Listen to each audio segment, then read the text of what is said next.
Hello students, welcome to my YouTube channel. अपना AC circuit को solve करने का, पैरेलल सर्किट को सोल्व करने का तीसरा मेथड आज हम करेंगे। उसको थोड़ा सा हमने पहले अपना थ्योरेटिकली समझना है, फिर उसको हम प्रैक्टिकली इंप्लीमेंट करेंगे, न्यूमेरिकल सोल्व करके देखेंगे इस मेथड से। ठीक है, ये बहुत ही ना क्विक मेथड है कैलकुलेशन करने का, किसी भी सर्किट को सोल्व करना बहुत जल्दी हो जाता है इस मेथड को यूज़ करके। देखिए यहाँ पे ना जो वर्ड यूज़ हुआ है कि फेजर अलजेब्रा। फेजर अलजेब्रा जो इंजीनियरिंग में अगर हम देखते हैं ना, अपना फेजर अलजेब्रा क्या है, जैसे कि हमें मैथमेटिक्स में हम पढ़ते हैं ना अपना कॉम्प्लेक्स अलजेब्रा, वही चीज़ ये इंजीनियरिंग में हमारी उसी चीज़ को हमने पढ़ना है। जैसे जे हमारा वहाँ पे आयोटा होता है कॉम्प्लेक्स अलजेब्रा में, यहाँ पे हम इसको जे से रिप्रेजेंट कर रहे हैं उसी आयोटा को।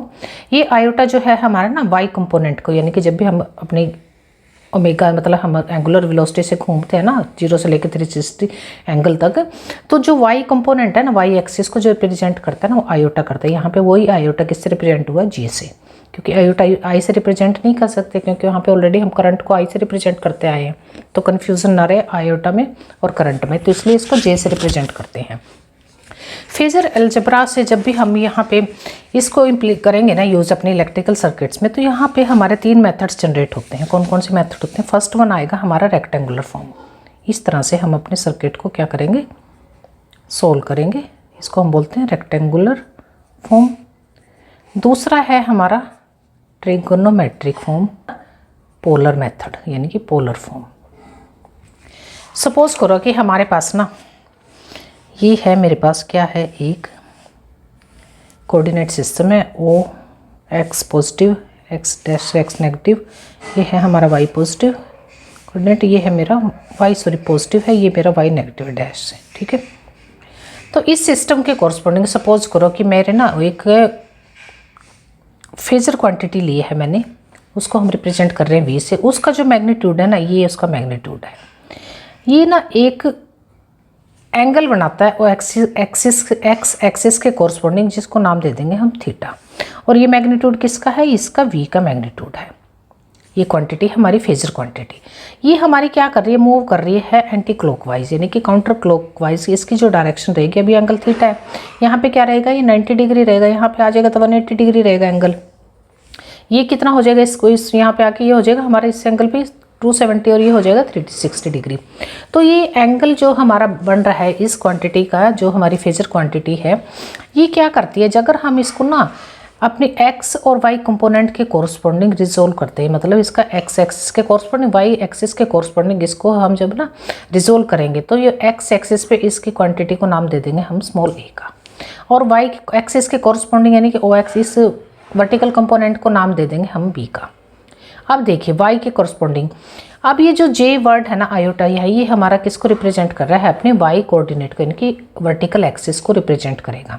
ऊपर के दोनों अपने फर्स्ट क्वाड्रेंट और सेकंड क्वाड्रेंट में ये जे जो है हमारी ये क्वांटिटी पॉजिटिव रहेगी, लेकिन तीसरे चौथे में जब भी ये हमारी घूम के आएगा ना, ये हमारा फेजर क्वांटिटी वी, जो हमने इसका मैग्नीट्यूड यहाँ पे दिखाया हुआ है, ये हमारा क्या हो जाएगा, नेगेटिव हो जाएगा। ठीक है जी, सबसे पहले हम इसको ना रिजोल्व करके देखते हैं ये है क्या, मैं बता क्या रही हूँ, समझ क्या रही हूँ। सपोज करो अब दूसरा, अगर मैं डायग्राम इसका यहीं पे दिखा देती हूँ, मान लो ये मेरा इस क्वाड्रेंट में आ गया, फोर्थ में ये एंगल है थीटा, यहाँ पे हमारी ये रिजोल्व हुआ, ये जो मैग्नीट्यूड इस फेजर का वी का, ये क्वान्टिटी होगी इसकी नेगेटिव बी, क्योंकि फोर्थ क्वाड्रेंट में क्या हो गया, ये क्वांटिटी हमारा नेगेटिव हो जाएगी बी, और एक्स एक्सिस पे तो वही हमारा ए का ए रहेगा। अगर मैं फर्स्ट मेथड को करने लगती हूँ सोल्व, तो हमारा फर्स्ट जो मेथड है ना, उसके कॉरस्पॉन्डिंग हमारा एक्स और वाई एक्सिस के कॉरस्पॉन्डिंग वेक्टर वी क्या होगा, बी वेक्टर क्या होगा, इसको देखें। बी वेक्टर को क्या होगा, एक्स एक्सिस प्लस में, यानी कि एक्स एक्सिस पे क्या होगा, ए है, प्लस ये इसके कॉरस्पॉन्डिंग देख रहे हैं प्लस का रहेगा बी में हम ना यहाँ पे अपना जो है ना इमेजिनरी पार्ट जे को भी रिप्रेजेंट करेंगे, जे से इसको डिनोट करेंगे, क्योंकि मैंने अभी क्या बताया, जे का यूज़ कहाँ पे होगा, ये वाई कंपोनेंट को रिप्रेजेंट करेगा हर बार जे, यानी जे ऑफ बी। अगर इसी क्वांटिटी का, इस टर्म का, इस फॉर्म का अगर मैं मैग्नीट्यूड फाइंड आउट करती हूँ, जिसको हम वी से रिप्रेजेंट कर रहे हैं, मैग्नीट्यूड क्या होगा, वो हो जाएगा हमारा एक्स एक्सिस कंपोनेंट का स्क्वायर प्लस में वाई एक्सिस कंपोनेंट का स्क्वायर अंडर द रूट। ठीक है, जे भी लगाएंगे तो हमारा जे को भी हम इस तरह में क्या करेंगे, जे की वैल्यू क्या होगी, देखो जैसे जे हमारा 90 डिग्री पे होगा, अगर जे 90 डिग्री एंगल पे जे की वैल्यू क्या होगी हमारी, जे इज इक्वल्स टू होगा -1 अंडर द रूट, ठीक है जी। और 180 डिग्री पे हमारा जे किसके इक्वलेंट होगा, 180 डिग्री पे जे हमारे इक्वलेंट हो जाएगा -1 के। और 270 डिग्री पे हमारी जे की क्या वैल्यू होएगी, इस डिग्री पे आके जे, यानी कि जे का हमारे यहाँ पे क्या हो जाएगा, क्यूब हो जाएगा। ये जे था, ये हमारा जे का स्क्वायर हो जाता है 180 डिग्री पे। देख लो आप स्क्वायर करके, तो -1 बचेगा। स्क्वायर से जब हमारा ये कैंसिल हो जाएगा अंडर रूट, तो क्या बचेगा -1। अब क्यूब करेंगे अगर इसको हम, जे का क्यूब क्या आएगा हमारा, इसकी वैल्यू आएगी हमारी -(√(-1). अगर 360 डिग्री पे हम जे को कंसीडर करें, अपने कैलकुलेट करें, तो जे की वैल्यू क्या आएगी, यानी कि जे का स्क्वायर मल्टीप्लाई जे का स्क्वायर, यानी कि इक्वल्स टू 1। ये 1 के इक्वलेंट होता है 0 पे, या हमारा किस पे, 360 डिग्री पे। अब यहाँ पे हमारा जब भी इसको जे को भी जब स्क्वायर करेंगे, तो ये वैल्यू पुट करके और इसका स्क्वायर करेंगे, तो हमारा जो मैग्नीट्यूड आएगा ना, वो ये आएगा। अब इसके कॉरस्पॉन्डिंग, अब इस वैल्यू क्या आएगी, इस एंगल की थीटा की वैल्यू क्या आएगी, थीटा क्या रहेगा इसके कॉरस्पॉन्डिंग, ये रहेगा हमारा tangent inverse B divided by A. अब हम देख लेते हैं अपनी अपोजिट कंपोनेंट। ये हमने जो हमारा फोर्थ क्वाड्रेंट में, इसके कॉरस्पॉन्डिंग हमारा यही मेथड अगर हम यूज़ करते हैं, तो ये हमारा फेजर क्या, इसका वेक्टर क्या होगा, यहाँ पे देखिए ए, ये माइनस में आ जाएगा हमारा जे और बी। अगर इसका मैग्नीट्यूड निकालते हैं तो क्या आएगा, वो हमारा वही रहेगा, क्योंकि हम जे की वैल्यू रखेंगे, तो इसको कैलकुलेट जब हम करेंगे तो उसके कॉरस्पॉन्डिंग हमारा यहाँ पे कोई फ़र्क नहीं पड़ने वाला है। मैग्नीट्यूड दोनों केसेस में सेम रहेगा, लेकिन एंगल पे फ़र्क पड़ने वाला है। एंगल अब इस केस में क्या आएगा, टेंजेंट क्या आ जाएगा हमारा -b बाय हॉरिजॉन्टल, यानी कि बेस क्या है हमारा -b बाय ए, ये आएगी हमारी इसकी वैल्यू। अब हमारा आता है सेकंड मेथड। सेकंड मेथड क्या है मेरा, ट्रिग्नोमेट्रिक मेथड। हमें पूरा कॉम्प्लेक्स अलजेब्रा पढ़ने की यहाँ पे ज़रूरत नहीं है, ना उसमें ज़्यादा जाने की ज़रूरत है, जितना हमारे रिक्वायर्ड है हम उतना ही करेंगे। अब यहाँ पे इस वेक्टर क्वांटिटी वी वेक्टर को मैं जब कंसीडर कर रही हूँ किस मेथड से, ट्रिग्नोमेट्रिकली, तो जो हमारी एक्स एक्सिस पे जो कंपोनेंट है वो हमारा क्या करेगी, यानी कि जो हमारे एक्स एक्सिस के कंपोनेंट है ए है, वो हमारा क्या रहेगा, magnitude of phasor vector v का magnitude of vector v cos theta, और b क्या रहेगी हमारी b ऑफ साइन थीटा। अब इसी तरह से हमारा जो क्वांटिटी है उसमें हम फर्स्ट वाले केस को उठाएंगे, तो वो क्या आएगा हमारा a प्लस में जे बी। यहाँ पे a और b की हम वैल्यू पुट करेंगे। a की वैल्यू क्या है, v of cos theta, plus में j v of sine theta. यहाँ पे v को हम अगर कॉमन भी ले लेते हैं, तो अंदर हमारा क्या बचता है, कोस थीटा प्लस में j ऑफ साइन थीटा। ये आ गया हमारा ट्रिग्नो। अब हम करेंगे अपनी थर्ड फॉर्म, जो है हमारी पोलर फॉर्म। पोलर फॉर्म में क्या करता है ये, पोलर फॉर्म हमारी जो रहेगी वो क्या होगी, देखिए पोलर फॉर्म में हमारा जो वेक्टर है ना, बी वेक्टर, वो किसके इक्विवेलेंट रहेगा, magnitude of phasor quantity v multiplied by angle theta. First case में ये रहेगा हमारा, फर्स्ट केस में फर्स्ट क्वाड्रेंट में।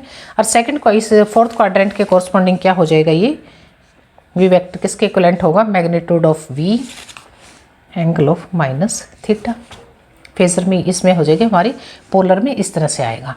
अब हमारे को ना अपना प्रैक्टिकली सॉल्व करके देखना है हमें, कि हम अगर ऐड करेंगे अपनी इन क्वांटिटीज़ को, तो हम किस तरह से ऐड करेंगे वो देखना है हमने। एडिशन और जो सब्ट्रैक्शन है उसके लिए हम ना प्रेफर करेंगे अपना रेक्टेंगुलर फॉर्म। डिवीज़न और मल्टीप्लिकेशन के लिए हम प्रेफर करेंगे अपनी पोलर फॉर्म को, क्योंकि इसी तरह से हमारा ना क्विक कैलकुलेशंस हो जाती हैं।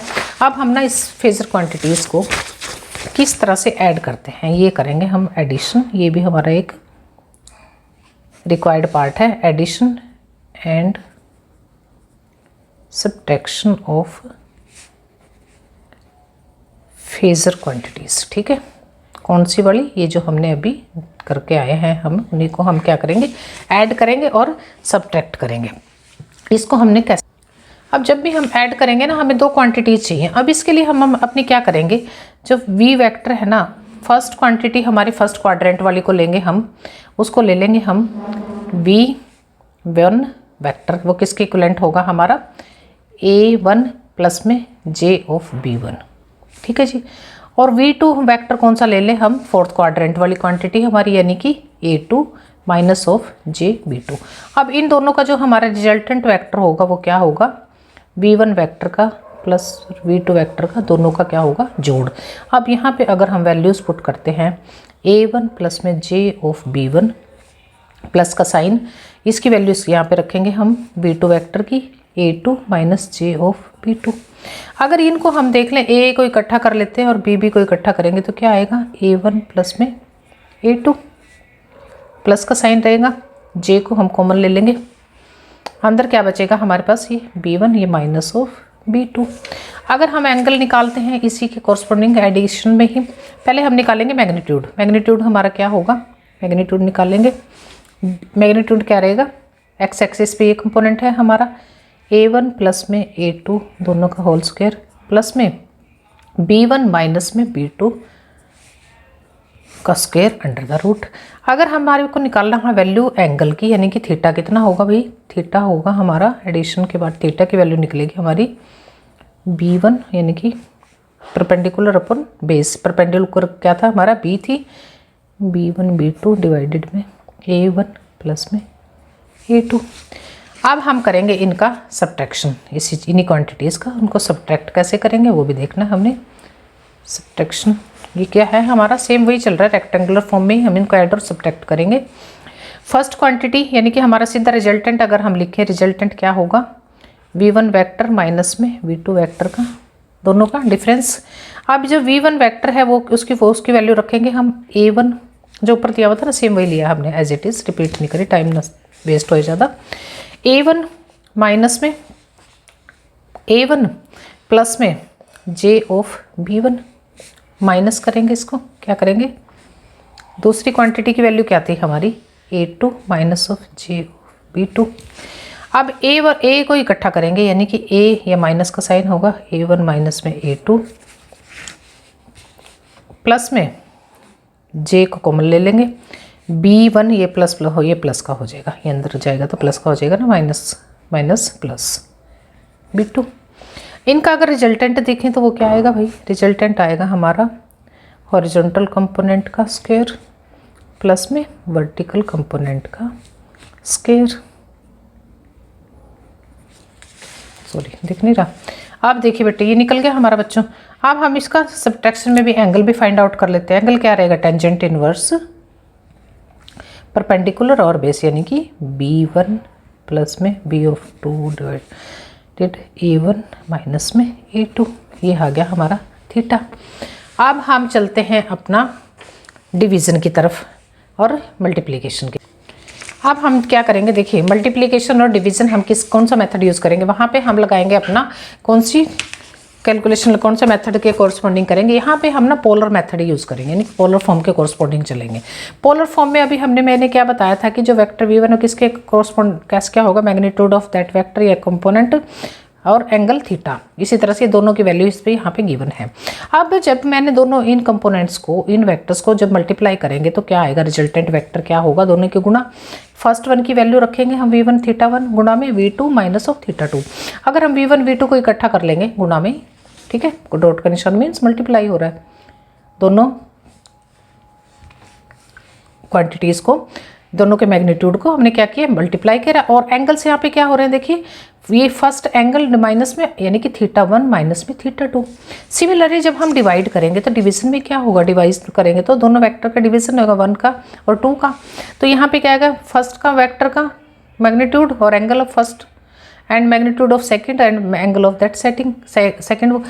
V1 और V2 करेंगे तो अब ये हमारा, अगर इसको हम ऊपर लेके जाएंगे इस वाले थीटा को, तो ये माइनस का हो जाएगा, यानी कि θ1 माइनस ऑफ माइनस θ2। अब इसको हम खोल के अगर लिखते हैं तो क्या आएगा, माइनस माइनस प्लस हो जाएगा, यानी कि डिवीजन में हमारे एंगल्स क्या होंगे, दोनों थीटा ऐड हो जाएंगे। और मल्टीप्लाई जब भी हम करेंगे ना दो कंपोनेंट्स को, तो वो क्या होगी, उनके एंगल्स क्या होंगे, हमारे माइनस हो जाएंगे, यानी कि घटेंगे। और जब डिवीजन होएगी, अब हम करेंगे सर्किट के कोरस्पॉन्डिंग की। सर्किट इस तरह का अगर आता है तो कैसे सोल्व करना है वो हमने अभी करना है। Thank you very much. अब ये इसी के कोरस्पॉन्डिंग ना हम अपने सर्किट को सोल्व करेंगे, यही फार्मूलेज अप्लाई होंगे और बहुत आसान लगेगा। अभी तो आपको थोड़ा सा फिर भी कंफ्यूजिंग लगेगा, आसान तरीके